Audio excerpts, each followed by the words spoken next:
Hello, Army of Light, Earth Division, the boots on the ground. It's Shawna L. Francis, and today is February 13th, 2024. Welcome, everybody, to my channel. Welcome to this week's weekly briefing.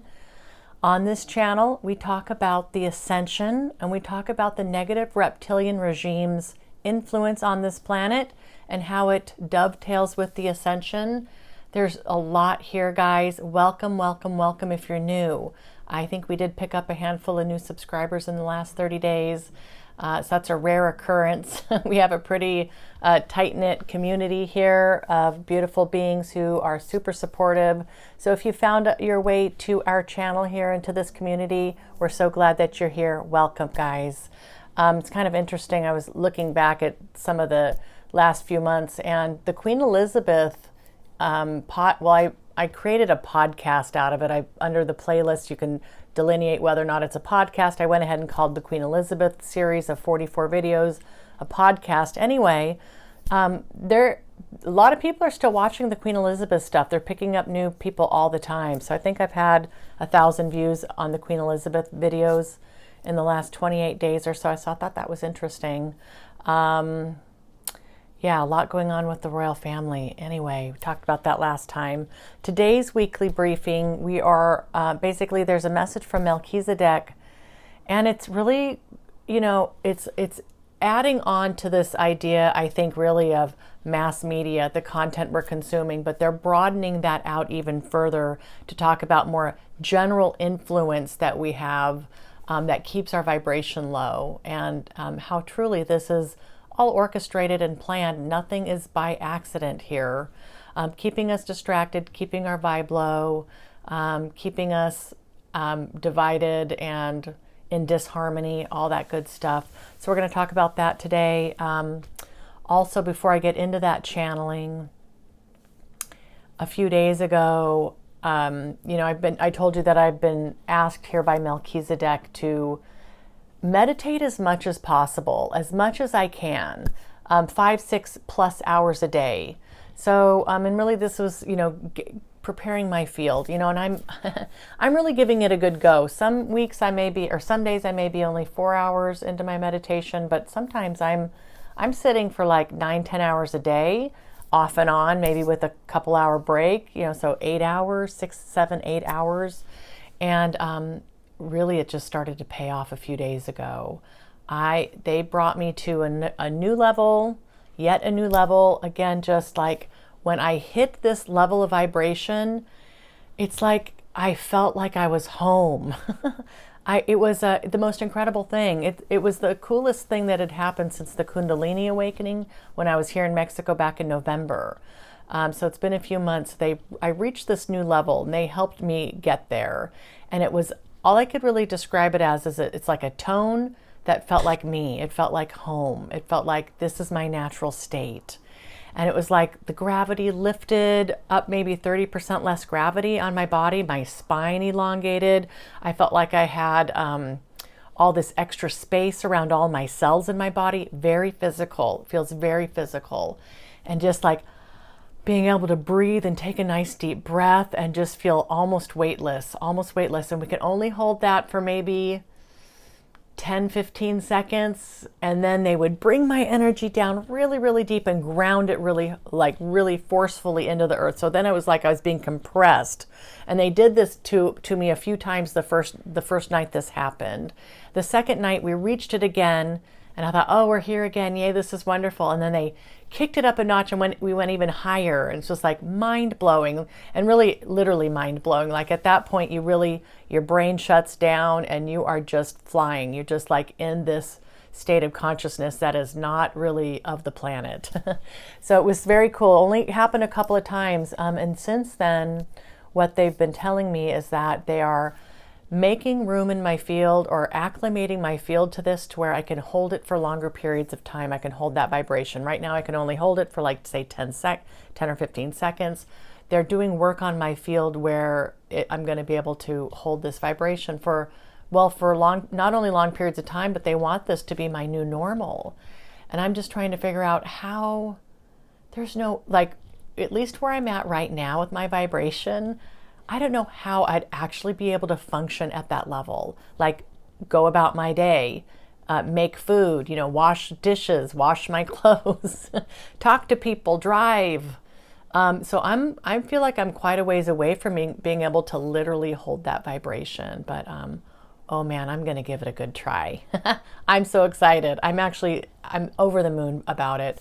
There's nothing I'd rather be doing. And really sitting down for 6 or 8 hours of meditation in a day, no big deal. It is blissful. It is euphoric. It's like, lots going on energetically. It feels very physical, waves and kind of pulsing and expansion and contraction. And there's dialogues that happen and, trying to keep my mind clear. Also, working through shadow in real time during this process. So they say they're working with my DNA. And there's still little holdouts of worry that I have, mostly like about my kids and that kind of thing. And they're working through this in real time with me. Things come up and we deal with it right then and there. And I'm really feeling as worry-free as I've ever felt in my life, to be quite honest. I'm feeling it into my bones here, like just this sense of peace, acceptance, knowing that everything is great in this moment and it's going to be great. This team will not steer me wrong. It's been 5.5 years of this journey and it has been absolutely incredible. And I really do trust what we've got going on here. Yeah, so good stuff there. Let me see if there's anything else I wanted to talk about before we get into the channeling. All right, just a quick reminder too, what we talked about last time, the 3 things that we can do now to help counterbalance the negative reptilian regime's influence on us here. Keep the vibration high. And the best ways to do that, they said, was through love, kindness, and universal acceptance. Know who we are fighting, know who the real enemy is. It's not each other. We are loving, beautiful human beings. This is an off-planet regime that is making it really easy for us to hate each other and to be divided. I don't care what it is.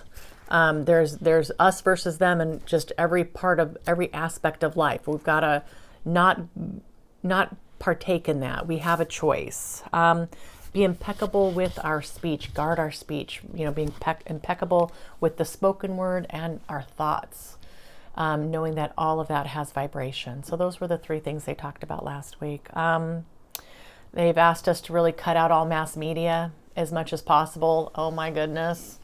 I think Melchizedek, they made it, I think the very first joke with me that I can recall since starting work with them here, 2.5 years ago. I was actually meditating during the Super Bowl, but I wanted to just kind of catch the national anthem and kind of see the kickoff and that kind of thing. So I kind of had it on my phone and I was watching it a little bit. And, plus I wanted to see, Taylor and Travis, of course, right? Kidding. Anyway, so I put that away and they said, oh, now we've got to get this ick off of you. And I'm like, oh my gosh, really? They're like, no, we're kidding. I'm like, oh. So they made a joke. I'm like, oh my gosh, I think that's the first joke you've ever made with me. That's so cute. All right, now we're going to get serious. All right, Melchizedek today. All right, I think part of this too, what came through today is in relation to, I think there must be a lot of predictions being made out there about 2024. Our team, it feels very ominous to me, and I feel like it's going to be a really chaotic and crazy year. But, really Melchizedek has said pretty much what they want to say about 2024. We're going to continue to do these weekly updates. They will continue to help us and guide us. But I think there's just a lot of anxiety in our circles around what's happening this year. And it is an election year in the US and it is chaotic and there's all these things happening, right? So if you're partaking in the news and you're watching some of this stuff, yeah, I could see how you'd be really kind of freaked out. But so I think they're trying to address that head on. Okay.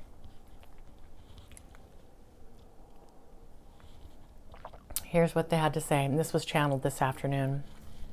For today's message, dear ones, at issue is the way that your personal experiences are shaped and formed and manipulated in order to keep the collective vibratory rate down and distract you from what's important. Many of you are poised and mentally preparing yourselves for disaster, danger, death, and destruction. We understand, dear ones, why this type of energy is present among those who watch these messages. So they're not just talking about humanity as a whole, they're talking about our specific collective here. And a few of you have reached out to me, but honestly, I'm really not watching other channeling. I might catch Cassidy Starr here on the Light Renegades, but or Paul Selig, but really I'm not watching a lot of this, and I don't want it to inadvertently influence what I'm doing. So I'm just trying to keep the channel clear, but maybe a lot of you are consuming some things that are kind of got you a little bit off kilter. Okay. All right, so they're talking about our collective here. The duplicitous nature of what is bombarding your fields cannot be overstated. Duplicitous, I had to look this up. Deceitful, kind of like kind of two double, like a double-edged, not a double-edged sword, but messages that are at odds with each other, or two-faced, for example. So, but deceitful, really, at the crux of that. The duplicitous nature of what is bombarding your fields cannot be overstated. On the one hand, you are shown beautiful acts of love, courage, and camaraderie.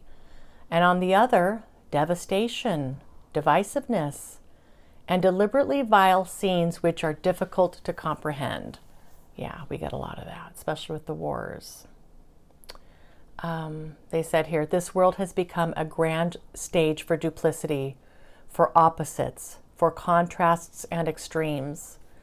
There's an inertia caused by the head-spinning extremes being presented to you in any given moment. While the variety and the contrast keep you feeling off-centered, sad and angry, one also becomes accustomed to the yo-yo of intense emotional swings that come as a result. On some level, they said, your nervous systems have grown accustomed to this head-spinning existence, so much so that feelings of peace, grounded centeredness, love and joy don't hold as much interest for some of you. This is another aspect to this existence we'd like to elevate in awareness. I'm sure we can all relate to this. And I have friends who they just like kind of thrive on chaos. And every time I talk to them, it's like everything's absolutely crazy in their worlds. And, you know, mine seems to be pretty humdrum comparatively in some aspects anyway. So you kind of get like, you know, we're getting acclimated and accustomed to the level of extremes that we're being bombarded with. And it's not just mass media, it's just really everywhere. And what they're saying is, you know, what happens then once we have this level of excitement happening in our worlds and the duplicity and the contrast, when things are at peace, balanced, centered, when we're feeling grounded, we kind of miss that excitement. So that's part of the aspect here they want us to be aware of. They said here, it's no accident that humanity thrives on chaos, on conflict, the intense emotions that accompany these things. The adrenaline, the excitement can be very seductive for some. And this is exactly how the negative reptilian regime wants you. So much distraction comes with these intense emotions, keeping the vibration low of the collective, averting your attention away from growth, wisdom, connection, unity, and love. The negative reptilian regime is doing a fantastic job at saturating all of your senses, keeping you feeling ill at ease, even though the light on this planet has never been greater. Even though you're learning the truth of who and what you are and what this is, even though there are beings from all manners of dimensionality guiding and nurturing and lifting you and your fields. It's a paradox, and yet it happens. At once you're asked to walk the tightrope and maintain your trust and balance. And to make things more interesting, you may feel as though you're wearing a blindfold. We understand that because this is a new path forward, the blindfold can feel very real. The part of you which seeks safety, control, predictability, and comfort being tested, dear ones. we've talked about this a lot before. The Galactic Federation of Light were the first ones to talk about, what are the main things that the ego wants. The ego wants safety, predictability, and comfort. And they've added control in here, which I can definitely relate to. So these are big parts of the ego, and there's nothing wrong with these things, just that they're kind of tactics that we use to maneuver this very kind of chaotic, like they're talking about chaotic existence here. Safety, predictability, comfort, there's really nothing wrong with those things, but excuse me, when you're being asked to set forth on a new path where everything is unknown, even though it's grounded and based in love, it's still really hard. It's still an unknown. Thus the blindfold, thus the tightrope, trying to keep yourself balanced. It's not easy. They continue here. You're entering a new era. This requires bravery. By its nature, it requires change. Some of you, with your opening hearts, feeling the increased vulnerability that is part and parcel to this path, feeling exposed. So many opportunities to retreat and hide, go back to the way that you were, back to the way you understood things, how you grew up, what you thought you knew about life, who you thought you were, how you related to others, how you saw the enemy, relating to things that used to scare you and ideas that would keep your mind preoccupied, living in the past, living in the future, reverting back to old patterns. Indeed, they say, the opportunity to go back is available to you now in this moment. Yet, here you are. Here you stand before us, and we look you in the eye, and we put a hand on each of your shoulders, and we say to you, we know who and what you are in truth. We know how you serve in truth. You are free, you are loved, and you are here. Allow these words to pierce deep into your center of knowing. Embrace this unknown with a fervor, dear ones. Now is the time for boldness, for strong intentions, for intense focus, as to not allow yourselves to slide backward, retreat under pressure. Yes. Okay. Pretty clear here. And here they're going to wrap this up. You are changing, friends. It's the inevitability of a planet in transition. You, with the ability to have a greater understanding of what's in play here and also what's at stake. The beacons, the way showers, the workers of the light. Do not get comfortable and complacent with the levels you've reached thus far. Resist the urge to look back and romanticize those times as easier or better.